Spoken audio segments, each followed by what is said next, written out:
August 18th, City Council meeting, the Council expanded the scope of the emergency support program to incorporate other business sectors the state has directed to operate outdoors and supported extending that program.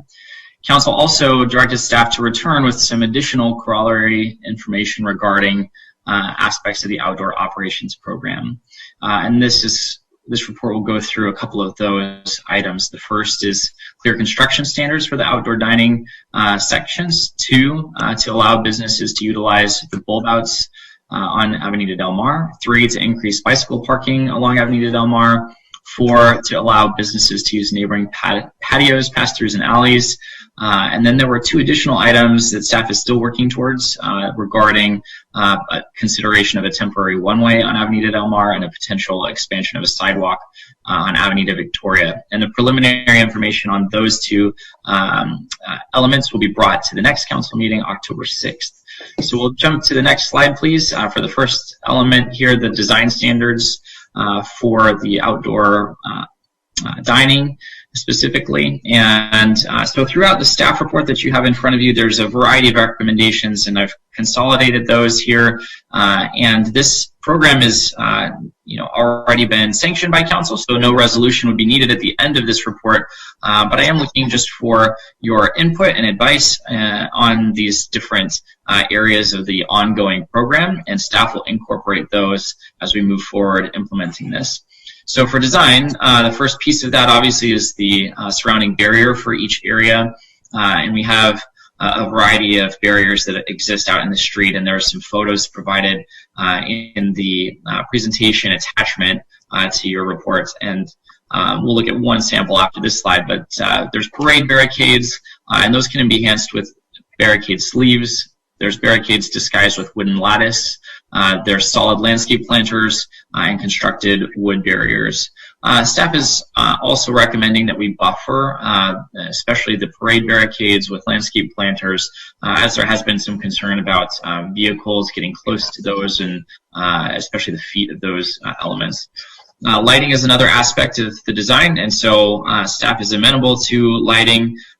Typically, through a permanent review of a permanent structure, we're going to require dark skies compliant lighting.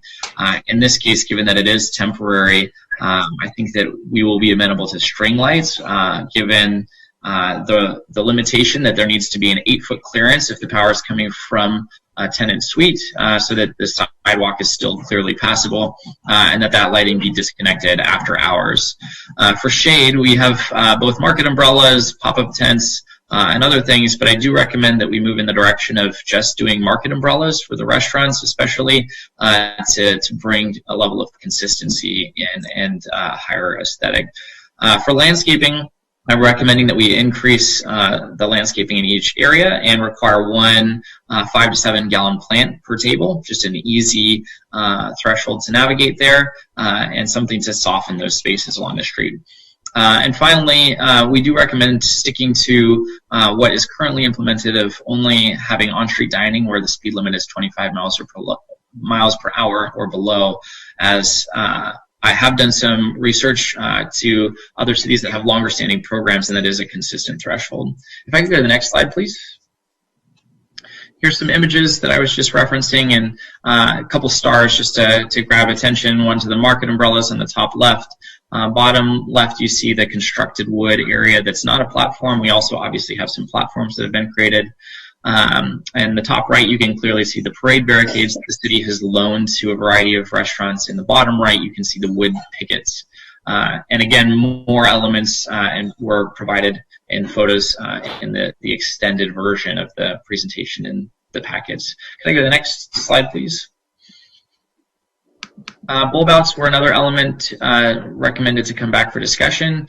I don't see that there's a strong need for additional use of these bulb outs from walking the street. A lot of these are located in front of retail areas that have currently chosen not to participate in outdoor setups. So I do recommend that we just have a higher threshold for staff review when considering any requests for these spaces. I want to make you aware that there's these mosaic tile elements that the Historic Society has collaborated with the DBA on implementing. And there's some concern about potential damage to those when we use these spaces, as well as you can see on the left, a bench that's a part of our monumentation program. And so we would also want to be notifying any participants there that have donated these benches of temporary relocation if that were to occur. So my position here is that we really only allow for any use of these spaces if there's extenuating circumstances that require that. So far, we're not using any of these fully enclosed bench areas. There is one half area that does not include a monument bench or a tile that is being used by a restaurant. Let's go to the next slide, please. Increased bike parking, again, from visiting the street, I did observe that this is a valid concern that council raised previously, that we do have more people that are using bikes to arrive to downtown, and so this is somewhat common to observe that we have some bikes attached to trees or posts that are not intended for bike parking. And the largest need is at the intersection of Avenida Del Mar and Ola Vista. I did hunt down our original custom bike bollard provider, and the information on the cost is in your report. That's something that we can help cover with the CARES Act economic development funds that we have allocated. So we can, the staff recommendation is, one, to acquire a few more of those custom bollards, and then two, to implement a not as custom designed but group rack to be located either in a parallel parking spot near this high intersection of demand or off street by the library. So I'd love to get your feedback on where you think an appropriate location for that would be. And if we can go to the final slide.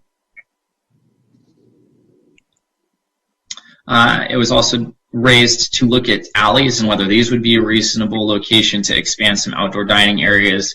What you see here is the backside of south of Nick's and Artifacts that's under construction and expected to open fairly soon. And there's a corresponding alley on the other side of the street that runs behind the Bartlett building, as well as a few other restaurants.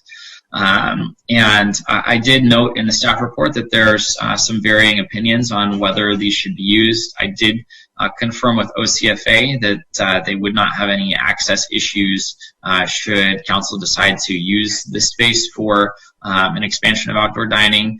CR&R, our waste provider, did comment that there would be some pickup disruption in their operations. Specifically in this view here, there's a few residential units on the left side that push their cans out into this alley, and another container at the end of the alley. So they would have some disruption if this was blocked.